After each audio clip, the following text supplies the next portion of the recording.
New scrutiny today over Donald Trump's surprise demolition of the East Wing of the White House as preparations are underway to construct a $300 million ballroom in its place amid a government shutdown. MSNBC exclusively obtained a letter from Senate Democrats demanding answers from the National Park Service and the Trust for the National Mall over the way Trump went about the project and whether private and corporate donors funding the ballroom could be engaging in quid pro quo arrangements. Comcast Corporation, the parent company of NBC Universal, was included on a list of top donors, and the White House says the project is nothing out of the ordinary. Can any president do such a thing to the White House grounds? There have been many presidents in the past who have made their mark on this beautiful White House complex. So it sounds like the answer is yes, he can tear down whatever he wants. And then secondly, that's not what we're saying. That's a legal opinion that's been held for many years. A Virginia couple is challenging all that, filing a lawsuit this week asking a federal judge to halt any demolition and construction efforts until a public review is completed. Part of their efforts may be too late because look at this aerial footage. It shows the social center of the People's House and the neighboring Jacqueline Kennedy Garden. They've already been bulldozed away and reduced to rubble. Joining me now, Rebecca Miller, Executive Director of the D.C. Preservation League. It is a nonprofit that advocates for protecting historic sites in Washington. Welcome, Rebecca. So just what was your reaction when you first saw the East Wing coming down? I think it's safe to say that we were very surprised to see that. We'd obviously been told previously that there had been a plan for the White House, but nothing had been filed with the National Capital Planning Commission, which is what gives public input into that, including places like my organization, the D.C. Preservation League.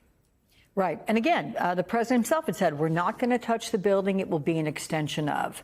Well, that's obviously not the case. But the National Trust for Historic Preservation has called for this project to be paused, saying it is concerned that the 90,000 square foot ballroom will overwhelm the actual White House itself, which is 55,000 square feet. So talk about the scale of this project and how it changes the appearance of the White House, and just kind of talk about the cultural significance here. Absolutely. Yes, it's a very large intrusion into the White House grounds. There is actually a ballroom down the street, the Mellon Auditorium, which actually holds 1,000 people standing up or 650 people sitting down. That's owned by the federal government. So it's not necessarily true that there's not another option for having, say, a state dinner or something like that on the White House grounds. Previously they'd had tents and things like that, obviously. So this now is a change to the White House, something that's been in there for 83 years, and there hasn't been any public input like there would be with other federal projects here in Washington. Well, yeah, because they bypass the traditional process for major federal renovation projects in Washington. But in your analysis, should the demolition or the construction have been exempt from any review? Absolutely not. Typically, when we review projects in Washington, demolition is informed by what is proposed for the new construction. So just taking a backhoe to the East Wing doesn't give the opportunity to save anything. So in other federal projects, we look to minimize and mitigate the impact on a historic resource, which is why we don't demo first and build later. Mm-hmm. We have an informed plan of demolition based on whatever the new construction that is approved will be. And the administration says construction plans will soon be sent to the National Capital Planning Commission. That is an agency that's currently chaired by Trump's White House staff secretary. Is that adequate oversight?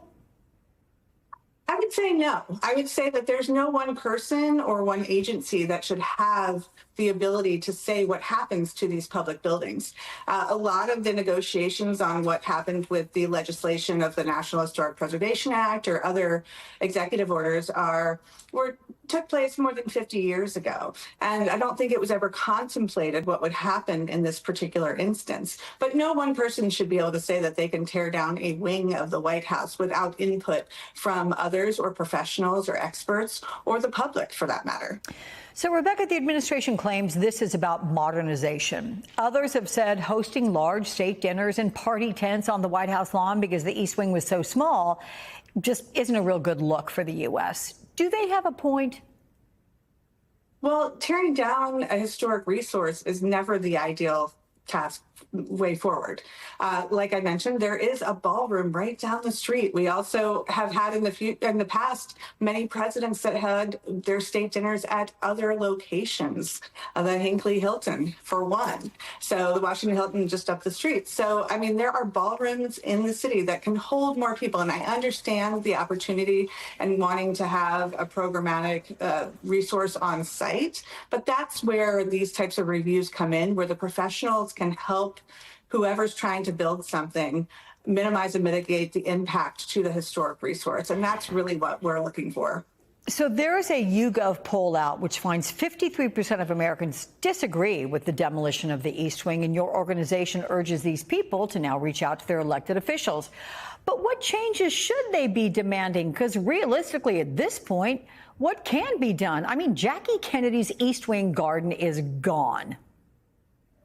It is gone. And I think if there was to be any litigation moving forward or any change from a policy perspective, it would be that there is, again, just not one person or one administration that can make this kind of fundamental change to a resource that is recognized around the world.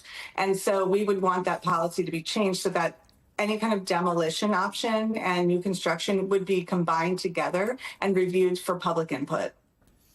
Okay, Rebecca Miller, thank you very much. Appreciate the conversation and insights.